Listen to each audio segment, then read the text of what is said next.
আপনাকে আমি 2000 বছরের ইতিহাস এই 20 মিনিটে বলে শেষ করে দেব। ইহুদি কারা? ইহুদি আর বনু ইসরাইল কি এক? উত্তর না। ভালো করে কথাগুলো শোনেন, এগুলো বই পড়তে অনেক সময় লাগবে আপনার, এবং ঘাটাঘাটি করতে অনেক সময় লাগবে, খুব অল্প সময় বুঝে নেন। ইহুদি বনু ইসরাইল এক নয়। বনু ইসরাইল কাদেরকে বলা হয়? ইব্রাহিম আলাইহিস সালামের ছেলে, এক ছেলের নাম ইসমাইল, এক ছেলের নাম ইসহাক। ঠিক আছে? ইসমাইল আলাইহিস সালাম থাকেন মক্কায়, সেখানে তাকে কেন্দ্র করে একটা সভ্যতা। এই বংশে সর্বশেষ নবী মুহাম্মদ সাল্লাল্লাহু আলাইহি ওয়াসাল্লামের জন্ম। আর এইদিকে আরেক ছেলের নাম হচ্ছে ইসহাক, যিনি থাকেন ওই শামে, ওই প্যালেস্টাইনে, ওই জেরুজালেমে, ওই জায়গায়, ওটা শাম। ঠিক আছে? এবং ওখানে তিনি তার বংশ বিস্তার হচ্ছে। তার ছেলের নাম হলো ইয়াকুব। কি নাম? ইয়াকুব আলাইহিস সালামের আরেক নাম হলো ইসরাইল। ইয়াকুব আলাইহিস সালামের আরেক নাম কি? ইসরাইল। এবং তার সন্তানদেরকে বলা হয় বনু ইসরাইল। তার সন্তান অনেক। এই সন্তানদের মধ্যে একজনের নাম ইউসুফ। ঠিক আছে? তারপরে আসছে পরে ইউনুস। এই বনু ইসরাইলের মধ্যেই দাউদ, মূসা, সুলাইমান, ঈসা ইবনে মারিয়াম। বলা হয় 1,24,000 নবী রাসূলের মধ্যে বেশিরভাগই এখানে এসেছে। তাহলে বনু ইসরাইল বলা হচ্ছে এই কওমটাকে। তা ওদের নাম বনু ইসরাইল থেকে ইহুদি হলো কখন? যখন তারা ঈসা আলাইহিস সালামকে স্বীকার করলো না তখন। ঈসা আলাইহিস সালাম কি তাদের মধ্যে আসেন নাই? সেই ঈসা আলাইহিস সালামকে যখন তারা অস্বীকার করলো, তখন তাদের নাম আল্লাহ পাক এই বনু ইসরাইল থেকে পরিবর্তন করে হাদু দিয়েছেন কোরআনে। কুল ইয়া আইয়ুহাল্লাযীনা হাদু ইন যাআমতুম আন্নাকুম আউলিয়াউ লিল্লাহি মিন দুনিন নাস ফাতামান্নাউল মাউত। আছে না কোরআনে? অনেক জায়গা আছে। আল্লাহ পাক তখন তাদেরকে আর বনু ইসরাইল বলছেন না, বলছেন ইয়াহুদ। কি বলছেন? এই যে নাম আসলো ইহুদি। তো বনু ইসরাইল এবং ইহুদি এক নয়। বনু ইসরাইলরা ভালো ছিল এবং তারা ওই সময়কার মুসলিম ছিল। যখন তারা আল্লাহ পাকের আনুগত্য করেছিল, আল্লাহ পাক তাদেরকে সমৃদ্ধি দিয়েছিলেন, ঠিক আমাদের মতোই। আর যখন তারা আল্লাহ পাকের আনুগত্য করে নাই, পথভ্রষ্ট হয়ে যায়, আল্লাহ পাক তাদেরকে শাস্তি দিয়েছেন। এক পর্যায়ে তারা যখন নবীদেরকে হত্যা করা শুরু করেছিল, অনেক নবীকে হত্যাও করেছে। যেমন জাকারিয়া আলাইহিস সালামকে তারা হত্যা করেছে, ইয়াহইয়া আলাইহিস সালামকে হত্যা করেছে। সূরা ইয়াসিন পড়ে দেখেন, ওখানে একই দিনে 3 জন নবীকে হত্যা করা হয়েছে। পড়ে দেখেন। তো মূল কথা হচ্ছে নাম চেঞ্জ হলো কখন? যখন তারা সত্য থেকে পথভ্রষ্ট হয়ে গেল, ঈসা আলাইহিস সালামকে তারা অস্বীকার করলো, তখন আর বনু ইসরাইল নয়, ইয়াহুদ। তাদের মধ্যে একজন অন্যতম নবী ছিলেন দাউদ আলাইহিস সালাম। কি নাম? বলেন নাম, মুখস্থ করেন। তাদের নাম কি? আচ্ছা, দাউদ আলাইহিস সালাম ছোট, তখন 14-15 বছর বয়স হবে। আল্লাহ পাক মূসা আলাইহিস সালামকে বলেছিলেন, তুমি তোমার সম্প্রদায়কে নিয়ে এই জেরুজালেমে যুদ্ধ করবে। কাকে বলেছেন? মূসা আলাইহিস সালাম। তুমি মূসা আলাইহিস সালাম তোমার সম্প্রদায়কে নিয়ে এই জেরুজালেমে গিয়ে যুদ্ধ করো। ওখানে আমালেকা নামে একটা সম্প্রদায় আছে, এরা খুবই শক্তিশালী। তবে তোমরা যদি ইমানদার হও, তোমরা এর উপর বিজয় লাভ করবে। এর আগ পর্যন্ত এরা কিন্তু ওখানে ঢুকতে পারে নাই। কথা বুঝতে পারছেন? আল্লাহ পাক শর্ত দিলেন, যদি যুদ্ধ করে জয় করতে পারো, তাহলে তোমাদের এই জায়গাটা তোমাদের। তো মূসা আলাইহিস সালাম বললেন তার কওমকে, চলো যুদ্ধ করি। তো মূসা আলাইহিস সালামের কওম বলছে, ইযহাব আনতা ওয়া রাব্বুকা ফাকাতিলা ওয়া ইন্না হাহুনা কাঈদুন।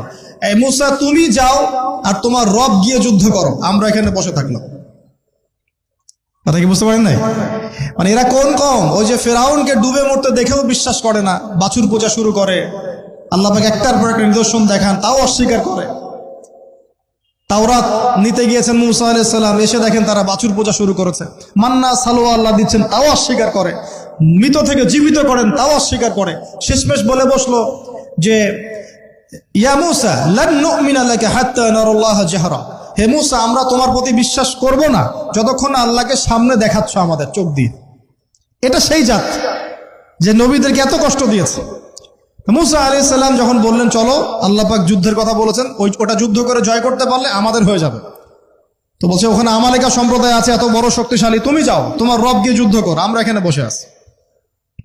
আর আমাদের নবী মুহাম্মদ সাল্লাল্লাহু আলাইহি ওয়াসাল্লাম যখন বদরের মাঠে 313 জনকে নিয়ে পরামর্শ করছেন কি করব, যুদ্ধ করব কি না, তখন আমাদের মুসলিম সেনা বাহিনীর মধ্যে যে সাহাবীরা ছিলেন, সাদ বিন মুয়াজ রাদিয়াল্লাহু আনহু, তিনি বলছিলেন, ইয়া রাসূলুল্লাহ সাল্লাল্লাহু আলাইহি ওয়াসাল্লাম, আপনি আমাদেরকে নিয়ে বদরের মাঠ কেন, যদি উত্তাল সাগরেও ঝাঁপ দিতে চান আমরা সেখানেও ঝাঁপ দিব ইনশাআল্লাহ। কত পার্থক্য, তাই না? তিনি বলছিলেন যে আমরা সেই কথা আপনাকে বলবো না যেই কথা মুসার কওম মুসাকে বলেছে, বরং আপনি যদি আদেশ করেন আমরা উত্তাল সাগরেও ঝাঁপ দিতে পারি। এমনি এমনি তো বদরের যুদ্ধ আসে নাই, বিজয় আসে নাই, এইসব ইমানের কারণে এসেছে। এখনো কি এই মাজলুম ভাইরা উত্তাল সাগরে ঝাঁপ দেয় নাই? তারা তাই করছে। ওইদিকে আসছি আমি পরে, এই জায়গাটা একটু বোঝেন। তো যুদ্ধ তারা করলো না যুদ্ধ করলো না। আল্লাহ পাক শাস্তি দিলেন। কি শাস্তি? 40 বছর আল্লাহ পাক ওদেরকে একটা জায়গায় ঘুরপাক খাওয়ানো শুরু করলেন। সকালে উঠে একটা পাহাড়কে কেন্দ্র করে ঘুরতো, সন্ধ্যায় এসে আবার সেই জায়গায় থেমে যেত। এটাকে বলা হয় তিহ উপত্যকার 40 বছরের শাস্তি। সূরা বাকারার মধ্যে দলিল আছে। এবার মুসা আলাইহিস সালামের জীবনটা শেষ, ওনার হায়াত শেষ, উনি চলে গেলেন আল্লাহর কাছে। পরবর্তীতে নবী হলেন ইউশা বিন নুন। কি নাম? ইউশা বিন নুন। মনে রাখার চেষ্টা করেন, বলে যান না আবার। ইউশা বিন নুন একজন নবী। এবার ইউশা বিন নুনের সময় ওই বনু ইসরাইলি বলছে যে আমরা যুদ্ধ করতে চাই, ওই জায়গা আমরা দখল করতে চাই। কোন জায়গা বলেন তো? আমিন। এখন আসেন, কোন জায়গা ভাই? কোন জায়গা যুদ্ধ করতে চায়? আচ্ছা, জেরুজালেম নিয়ে এত কথা কেন জানেন? কারণ এই জায়গাটা শেষ জামানার সবচেয়ে ইম্পর্টেন্ট জায়গা। শেষ জামানার সবচেয়ে ইম্পর্টেন্ট জায়গা 3টা, মুখস্থ করেন। কয়টা? 1 হচ্ছে জেরুজালেম, 2 হচ্ছে মক্কা মদিনা, জানেন, আর 3 নাম্বার হচ্ছে কনস্ট্যান্টিনোপল। কনস্ট্যান্টিনোপল মানে কুস্তান্তনিয়া। কোথায় এটা? তুরস্কে। আরেকটা জায়গা আছে, এটাও অনেক বেশি ইম্পর্টেন্ট, সেটা হলো খোরাসান। সেটা কি? খোরাসান। এই 4টা জায়গার কথা মাথায় রাখবেন। পুরো বিশ্বের এই প্রেক্ষাপট এই 4টা জায়গাকে কেন্দ্র করে ঘুরতে থাকবে, এবং এর সেন্টার হার্ট হচ্ছে জেরুজালেম। কারণ কিয়ামত ততদিন পর্যন্ত হবে না যতদিন এই জেরুজালেম মুসলিমদের দখলে না আসছে, এবং এই জেরুজালেম থেকে ইমামুল মাহদি ঈসা ইবনে মারিয়াম বিশ্ব শাসন না করছেন, ততদিন পর্যন্ত এই পৃথিবীতে কিয়ামত হবে না ইনশাআল্লাহ। বুঝতে পারছেন কথা? আচ্ছা, তো ইউশা বিন নুন এখন বলছেন যে আচ্ছা তোমরা তো আবার যুদ্ধ করতে যাচ্ছ, মুসা আলাইহিস সালামের সময় তো যুদ্ধ করতে বলা হয়েছিল, করো নাই। এখন যদি আবার যুদ্ধের কথা বলা হয়, যদি তোমরা আবার পালায় যাও, তখন তারা বলছে ওয়ামা লানা আল্লা নুকাতিলা ফি সাবিলিল্লাহ, কেন আমরা আল্লাহর রাস্তায় যুদ্ধ করব না? ওয়াকাদ উখরিজনা মিন দিয়ারিনা, আমাদেরকে আমাদের বাড়িঘর থেকে বের করে দেওয়া হয়েছে, ওয়া আবনাইনা, আমাদের সন্তান থেকে বিচ্ছেদ করানো হয়েছে, কেন যুদ্ধ করব না? অবশ্যই যুদ্ধ করব। তো বলছি ঠিক আছে, তাহলে আমি আল্লাহর কাছে দোয়া করলাম। হ্যাঁ করেন। আল্লাহর কাছে দোয়া করা হলো, আল্লাহ পাক বললেন যা জিহাদ ফরজ করলাম, নাও যুদ্ধ করো। এখন ওখানে কোন সম্প্রদায় আছে? আমালেকা, অনেক শক্তিশালী। তাহলে ইউশা বিন নুনের কাছে এখন এরা বলছে নেতা দাও, নেতা। তো ইউশা বিন নুন বলছেন ঠিক আছে আমি দোয়া করলাম, আল্লাহ পাক তালুতকে নেতা বানালেন। কাকে? তালুত। এখন বনু ইসরাইল বলছে ওর নেতৃত্ব আমরা মানি না। কেন মানো না? যে ওর তো টাকা পয়সা নাই, ওর তো স্ট্যাটাস নাই। ওই যে আমাদের কাছে নেতৃত্বের মানদণ্ড যেগুলা, আমরা টাকা পয়সা থেকে নেতা বানাই না। আপনার টাকা নেই, আপনি নেতা হতে আসছেন কেন? আপনার স্ট্যাটাস নাই, আসছেন কেন? ও বনু ইসরাইল একই কথা বলছে, ওর তো টাকা নাই, স্ট্যাটাস নাই, নেতা হবে কেন? তখন আল্লাহ পাক বলছেন যে ওয়াজাদাহু বাসতাতান ফিল ইলমি ওয়াল জিসম, আল্লাহ পাক তো তালুতকে 2টো কোয়ালিটি দিয়েছেন। আল্লাহ পাক তাকে শারীরিক শক্তি দিয়েছিলেন এবং জ্ঞান দিয়েছেন, প্রজ্ঞা এবং জ্ঞান দিয়েছেন। তার নেতৃত্বের মানদণ্ড কয়টা এখানে পেলেন? 2টা। শারীরিক শক্তি থাকতে হবে ঠিকঠাক, ফিজিক্যালি স্ট্রং না হলে তো সে ডিল করতে পারবে না, আর মেধা থাকতে হবে, জ্ঞান। তা আসলে কি এই 2টা এখন নেতৃত্বের মানদণ্ড? সুবহানাল্লাহ। কি অদ্ভুত সিস্টেম বিশ্ববাসীকে দেওয়া হয়েছে। বিশ্ববাসীকে একটা অদ্ভুত সিস্টেম দেওয়া হয়েছে। একজন মেজর, একজন কর্নেল, একজন বিসিএস ক্যাডার মানুষ এমন একজন মানুষকে স্যালুট করে যে মানুষটা অক্ষর জ্ঞান নাই, নামও স্বাক্ষর করতে পারে না, এবং সে বিভিন্ন জায়গায় দুর্নীতি করে আসছে, টাকা পয়সা লুটপাট করে আসছে। একজন বিসিএস ক্যাডার এবং একজন আর্মি অফিসার, একজন জেনারেল, একজন মেজর তাকে স্যালুট করতেছে। কি সিস্টেম! অথচ তার চাইতে এই ব্যক্তি নেতৃত্ব পাওয়ার অনেক বেশি যোগ্য। জ্ঞান তার আছে এবং শারীরিক শক্তি তার আছে, তার প্রশিক্ষণ আছে, সবকিছু তার মধ্যে আছে। কি সিস্টেম বিশ্ববাসীকে দেওয়া হয়েছে! সুবহানাল্লাহ। আমি ফিলোসফিও পড়েছি অনেকদিন। অ্যারিস্টটল এবং প্লেটোদের যুগে এটাকে বলা হতো দি কমিউনিটি অফ ফুলস, একটা পড়ে দেখবেন, স্যার সলিমুল্লাহর লেখা অনেকগুলো বই আছে, এর মধ্যে পড়ে দেখেন। মানে অজ্ঞতার একটা যুগ, অজ্ঞতার শাসন, অজ্ঞতার কমিউনিটি। বাদ দেন, এখানে ইউশা বিন নুন নেতৃত্ব দিলেন কাকে? তালুতকে। ওরা বললো মানি না। তো আল্লাহ পাক মনোনয়ন করেছেন, এখন না মানলে তোমরা আযাব ভোগ করবা। তারপরে তারা মেনে নিল, এবার যুদ্ধে যাচ্ছে। ওই জেরুজালেম মুক্ত করতে যাচ্ছে। যেই জেরুজালেম এখন তারা মুক্ত করতে চাচ্ছে, ওই জেরুজালেম তালুতের বাহিনী মুক্ত করতে যাচ্ছে। বলেন তো, তালুত এবং বনু ইসরাইল তখন ভালো না খারাপ? ভালো না খারাপ? তারা কি মুসলিম না মুসলিম? তারা তখন মুসলিম না মুসলিম? মুসলিম। তারা তখন ইউশা বিন নুনের উম্মত, তার আগে ছিল মূসা আলাইহিস সালামের উম্মত। এবার তালুত বললেন যে আল্লাহ পাক তোমাদেরকে পরীক্ষা করবেন, সামনে নদী আছে, এই নদীর পানি পান করতে পারবে না। যদি পান করো তাহলে তোমাদের নাম কাটা, তোমরা আর যুদ্ধে অংশগ্রহণ করতে পারবে না। ফামান শারিবা ফালাইসা মিন্নি, যে ব্যক্তি এখান থেকে পানি পান করবে সে আমার অন্তর্ভুক্ত না। ওয়া মান লাম ইয়াতআমহু ফাইন্নাহু মিন্নি, যে ব্যক্তি এখান থেকে পানি পান করবে না সে আমার সাথে যুদ্ধে যেতে পারবে। ইল্লা বিগুরফাতিন বিয়াদিহি, মানে এক অঞ্জলি পানি শুধু পানি পান করতে পারবে, এক অঞ্জলি পানি, এতটুকু, এর বেশি না। ফাশারিবু ইল্লা কালিলাম মিনহুম, আল্লাহ পাক বলছেন ওদের বেশিরভাগই পানি পান করলো, অল্প কিছু বাদ দিয়ে। অল্প কিছু সংখ্যা তাফসীর এসেছে 313 জন বাদ দিয়ে, 313 জন বাদ দিয়ে, 313 যে বদরে, এখানেও। তো এবার এই 313 জনকে নিয়ে তালুত এগিয়ে গেল, গিয়ে দেখলো বিশাল বাহিনী, বাপরে বাপ, একদম আমালেকা সম্প্রদায়ের। সেখানে নেতৃত্ব দিচ্ছে ওদের সেনাপতি, তার নাম জালুত। কি নাম? জালুত। এবং এই জালুতের বাহিনী দেখে মুসলিম বাহিনী বলছে যে লা তাকাতা লানা বিজালুতি ওয়া জুনুদি, এই জালুতের বাহিনীর সাথে পেরে ওঠার ক্ষমতা তো আমাদের এখন হবে না। কিন্তু যারা ভেবেছিল যে আল্লাহর সাথে সাক্ষাৎ করতে হবে, যাদের ঈমান দৃঢ় ছিল, তারা বলেছিল কাম মিন ফিআতিন ক্বালিলাতিন গালাবাত ফিআতান কাসীরাতান বিইذنিল্লাহ, তোমরা ভয় পেও না, আল্লাহর হুকুমে বহু ছোট ছোট দল বড় বড় দলের উপর বিজয় লাভ করেছে। এটা তারা বলে একটা দোয়া করলো, এই দোয়াটা শিখে নেবেন। তারা একটা দোয়া করলো, তারা বললো রব্বানা আফরিগ আলাইনা সাবরান ওয়া সাব্বিত আকদামানা ওয়ানসুরনা আলাল কওমিল কাফিরিন। আর আল্লাহ পাক বলেন ফাহাজামু বিইذনিল্লাহ, আল্লাহ পাকের হুকুমে তারা এই মাত্র 313 জন নিয়েই জালুতের বিশাল বাহিনীকে পরাজিত করলো। বুঝতে পারছেন? এবং এই বাহিনীতে দাউদ আলাইহিস সালামও ছিলেন, তখন তিনি ছোট। এই জালুতকে হত্যা করেছে দাউদ আলাইহিস সালাম। দাউদ আলাইহিস সালাম জালুতকে হত্যা করলেন। কিভাবে হত্যা করলেন সেটা আসছে, যে এই গুলতি নিক্ষেপ করেছিল দাউদ আলাইহিস সালাম, আর তার চোখে গিয়ে লাগে জালুতের, এতেই জালুত মারা যায়। তো এখন মূল কথাটা হচ্ছে, দেখুন এই বনু ইসরাইল এই যুদ্ধে জয়লাভ করে এই বাইতুল মুকাদ্দাস বা জেরুজালেম জয় করলো। এই যে তারা প্রথমবার এখানে ঢুকলো, এর আগ পর্যন্ত কিন্তু ঢুকতে পারে না। এবার আল্লাহ পাক তাদেরকে বললেন তোমরা এখানে যদি আমার আদেশগুলো মেনে চলো, এই জায়গা তোমাদেরই, তোমরা এখানে থাকবে। কিন্তু যদি তোমরা আদেশ না মানো, আমার বিরুদ্ধাচরণ করো, তোমাদেরকে এখান থেকে বের করে দেব। আর আল্লাহ পাক এটা বলেও দিলেন লা তুফসিদুন্না ফিল আরদি মাররাতাইন, তোমরা কিন্তু 2 বার সীমা লঙ্ঘন করবা, আমি কিন্তু সতর্ক করছি তোমাদেরকে। কয়বার? 2 বার। এবার দাউদ আলাইহিস সালামের সময় তারা খুব সুন্দর ছিল, একদম রুলিং স্টেট। বলা হয় যে দাউদ আলাইহিস সালামের সময় তারা ওই জেরুজালেম থেকে বিশ্বকে শাসন করেছে। ঠিক আছে? দাউদ আলাইহিস সালামের পরে আসলো তার ছেলে সুলাইমান, নাম কি? সুলাইমান আলাইহিস সালাম। এই সময় আরো সমৃদ্ধি লাভ করলো, এত সমৃদ্ধি যে বাতাসের উপর নিয়ন্ত্রণ।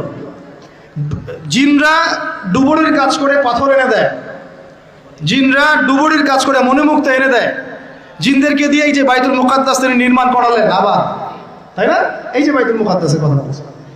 তারপরে বাতাসকে যদি বলেন এখান থেকে আমাকে নিয়ে যাও, 1 মাসের পথ 1 বেলায় চলে যাচ্ছে। পিঁপড়া হাঁটছে, সুলাইমান আলাইহিস সালাম পিঁপড়ার ভাষা বোঝেন, পাখির ভাষা বোঝেন। তারা তেলাওয়াত করেন, মাছ এসে তেলাওয়াত শুনে। মানে এমন একটা সভ্যতা, এই সভ্যতা পৃথিবীতে আসেনি কখন। এবং আপনি যতই সায়েন্স অ্যান্ড টেকনোলজির কথা বলেন না কেন, এই লেভেলে আপনি যেতে পারবেন না, কখনো পারবেন না। কারণ সুলাইমান আলাইহিস সালাম একটা দোয়া করেছিলেন, রব্বি হাবলি মুলকান, আল্লাহ আমাকে এমন রাজত্ব দান করুন, লা ইয়ামবাগি লি আহাদ, যেমন রাজত্ব আপনি কাউকে দেন নাই কখনো। পৃথিবীর ইতিহাসে সুলাইমান আলাইহিস সালামের মতো রুলিং স্টেট কোনোদিনও ছিল না, আসবেও না। তো সুলাইমান আলাইহিস সালাম এবং তার অনুসারীরা তখন ভালো ছিলেন এবং জেরুজালেম থেকে তারা বিশ্ব শাসন করেছেন। এবার শুরু হলো তারপরে এদের অধঃপতন শুরু হতে হতে এমন একটা জায়গায় চলে গেল যে জেনা, এই মদ খাওয়া, এই সুদ খাওয়া, এই মানুষকে হত্যা করা, এমনকি নবীদেরকে হত্যা করা, এমন কোনো পাপ নাই করতে বাকি রাখলো না। এমন কোনো পাপ নাই মানে নবীদেরকে পর্যন্ত জবাই করে হত্যা করেছে। আর কি কিছু বলতে হবে? আল্লাহ পাক ওই যে ওয়াদা করেছিলেন যদি ফাসাদ সৃষ্টি করো এখান থেকে বের করে দিব। এবার আল্লাহ পাক একটা বাহিনী পাঠালেন। এই বাহিনীটা পাঠিয়েছেন ইরাকের ব্যাবিলন থেকে। কোন জায়গা? ইরাকের ব্যাবিলন। এই বাহিনীর রাজার নাম ছিল নেবুজাত নেজার। কি নাম বলেন? নেবুজাত নেজার। সে ছিল মূলত অগ্নি পূজারী আর কি। তার একটা সভ্যতা, ব্যাবিলনের সভ্যতা। ব্যাবিলনের সভ্যতা কিন্তু অনেক প্রাচীন। এবার তারা গিয়ে কি করলো, এই বনু ইসরাইল যারা পথভ্রষ্ট হয়ে গেছে এদেরকে এমন মায়ের ওখানে জেরুজালেমে গিয়ে একটা একটা করে সেখান থেকে ওরা বের করে দিল, দিয়ে ওদেরকে ওই জেরুজালেমের এই যে মসজিদ, ওখানকার ফল ফসল যা আছে সব ডিস্ট্রয়, ম্যাসাকার করে ফেললেন। এখন ওরা যা করতেছে গাজার সাথে আর কি, এরকম কাজ এর চেয়েও ভয়ঙ্কর। নেবুজাত নেজার একটা একটা করে ধরে ধরে কেটে কেটে ফেলল। আর বাকি যারা বেঁচে ছিল এদেরকে দাস বানিয়ে শিকল দিয়ে পেঁচিয়ে ব্যাবিলনে নিয়ে গেল। তাহলে দেখেন রুলিং স্টেট থেকে বনু ইসরাইল চলে আসলো এখন কোথায়? ব্যাবিলনে, দাসত্বের শৃঙ্খল। আর তাদের ওই ফকর থাকলো না, শেষ। কারণ আল্লাহ ওয়াদা করেছিলেন ভালো থাকলে ভালো থাকবা, খারাপ করলে খারাপ। যেমন আল্লাহ পাক আমাদের সাথে ওয়াদা করেছেন না, উম্মতে মুহাম্মাদি যদি আমার আনুগত্য করো, মুহাম্মদ সাল্লাল্লাহু আলাইহি ওয়াসাল্লামের আনুগত্য করো, তোমরাই বিশ্বের নেতৃত্ব দিবা। আর যদি না করো, ওই যে তোমাদের উপর কাফেরদেরকে চাপাই দেব, তাই না? এখন এরকমই আল্লাহ পাকের সুন্নাত একদম সেম। ইতিহাস খালি ঘুরছে আর ঘুরছে, কখন ওদের পাল্লায় কখন আমাদের পাল্লায়। বিশ্বের ইতিহাসটা একদম প্যারালাল, খেয়াল করে দেখবেন। এবার এই ব্যাবিলনে চলে আসার পরে এরা দাস, কাজ করলে খাইতে পারে, না করলে খাইতে পারে না। দেখেন কোন জায়গা থেকে আল্লাহ কোথায় নিয়ে আসলো। আজকে আমরা যে 1200 বছর ওয়ার্ল্ডটাকে শাসন করেছি, কেউ বিশ্বাস করবে এখন? আমরা যে মুসলিম উম্মাহ প্রায় 1200 বছর মুহাম্মদ সাল্লাল্লাহু আলাইহি ওয়াসাল্লামের পর থেকে এই বিশ্বটাকে আমরা শাসন করেছি, এখন কেউ বিশ্বাস করবে? এখন যদি পশ্চিমারা বলে যে তোমাদেরকে স্যাংশন দিয়ে দিব, ব্যাস তখন আমাদের দেখা যায় যে সমস্যা হতে পারে। কেউ যদি বলে তোমরা যদি বাড়াবাড়ি করো টাকার মান কমে যাবে, আমরা বলি বাপরে বাপ, তাহলে তো বাড়াবাড়ি করা যাবে না। আমরা কি ওদের উপর রুল করতে পারি? এখন সরাসরি কথা বলেন না, পারি না। কিন্তু একসময় পারতাম মানে ওরা জিজিয়া দিয়ে আমাদের দেশে থাকতো, জিজিয়া কর, ট্যাক্স দিয়ে আমাদের দেশে থাকতো। মুসলিম উম্মার যখন একটা ইউনাইটেড গ্লোবাল খিলাফা ছিল তখনকার কথা বলছে।